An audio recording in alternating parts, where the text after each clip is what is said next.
Yeah, smoking is bad for you, and it would be best that people didn't smoke and that we did things to discourage people from smoking, but punishing people for an addiction financially is not, in my opinion, the way forward, and it is overwhelmingly a regressive form of taxation in that it disproportionately hits the less well off.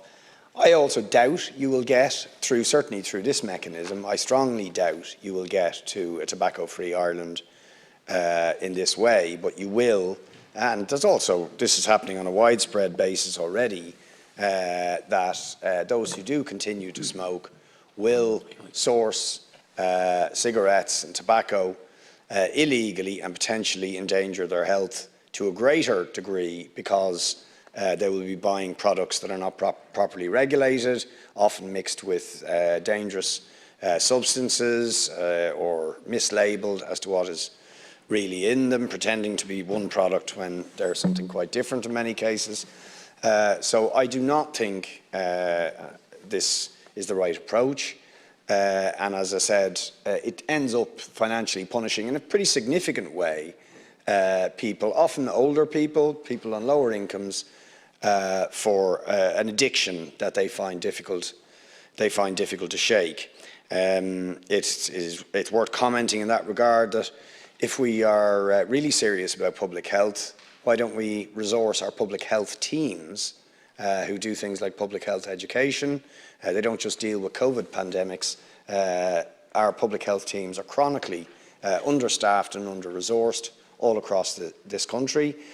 Why not give them the staffing and the resources necessary to wage a positive public health education campaign, which would be a far more effective and sensible way to try and encourage people, and particularly young people, not to smoke.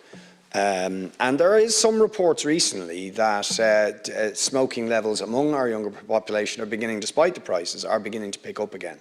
There's no doubt they did go down, but there's some evidence that they're starting to rise again. So I don't support this measure. I don't think I'd probably be fairly alone in making this point, and I won't make it anything like a lengthy point on the other matter, which strays a bit from the bill, Cian, but just to say briefly that very briefly, something that isn't mentioned but should be mentioned is the transport budget is down in the estimates books. Being the nerd I am, I look at the estimates books, and the expenditure on transport, including on public transport, is down in budget 2022.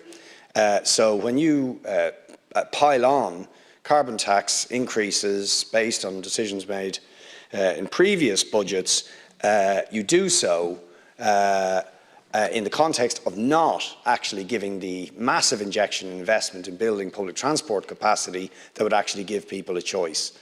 I think that's retrograde, very, very retrograde to do that, because it's again punishing people for something that is not really in their control. It's the lack of alternatives to the car that is the problem.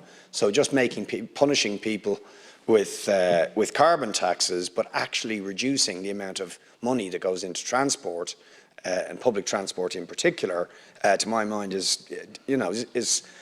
reeks of double standards and hypocrisy.